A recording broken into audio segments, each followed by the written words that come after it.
देश के विकास के लिए बिहार का विकास जरूरी है और बिहार के विकास के लिए पूर्णिया और सीमांचल का विकास जरूरी है। साथियों, आज सर एम विश्वेश्वरैया जी की याद में हम इंजीनियर्स डे मनाते हैं। विकसित भारत, विकसित बिहार के निर्माण में इंजीनियर्स की बहुत बड़ी भूमिका है। मैं देश के सभी इंजीनियर्स को आज के दिन की बहुत बहुत बधाई देता हूं, अपनी शुभकामनाएं देता हूं। इंजीनियर्स का परिश्रम, उनका कौशल आज के इस कार्यक्रम में भी दिख रहा है। पूर्णिया एयरपोर्ट की टर्मिनल बिल्डिंग रिकॉर्ड 5 महीने से भी कम समय में बनाई गई है। आज इस टर्मिनल का लोकार्पण हुआ है। पहली कॉमर्शियल फ्लाइट को हरी झंडी भी दिखाई गई है और हमारे एविएशन मिनिस्टर श्रीमान नायडू जी भी हमारे बीच है। उनके लिए भी जरा ताली बजाइए। यहीं से हवाई जहाज उड़ा रहे हैं वो। नए एयरपोर्ट की वजह से अब पूर्णिया देश के एविएशन मैप पर आ गया है।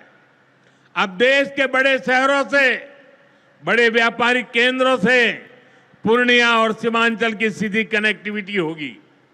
साथियों, एनडीए सरकार द्वारा इस पूरे क्षेत्र को आधुनिक हाईटेक रेल सेवाओं से भी जोड़ा जा रहा है।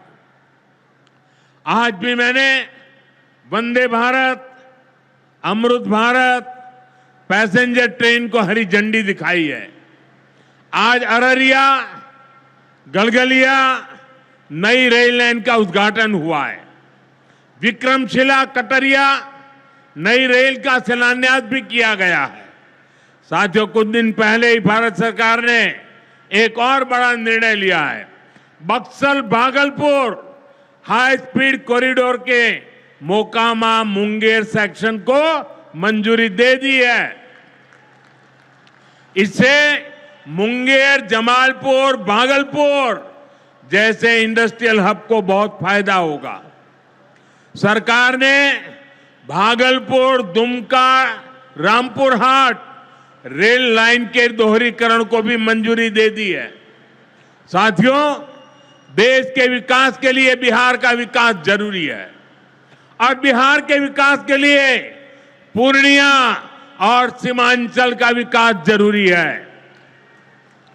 आरजेडी और कांग्रेस की सरकारों के कुशासन का बहुत बड़ा नुकसान इसी क्षेत्र को उठाना पड़ा है, लेकिन अब एनडीए सरकार स्थिति बदल रही है। अब ये क्षेत्र विकास के फोकस में है। साथियों, बिजली के क्षेत्र में भी बिहार को आत्मनिर्भर बनाने का काम चल रहा है। यहां भागलपुर की पीरपैंती में 2400 मेगावाट के थर्मल पावर प्रोजेक्ट का शिलान्यास किया गया है।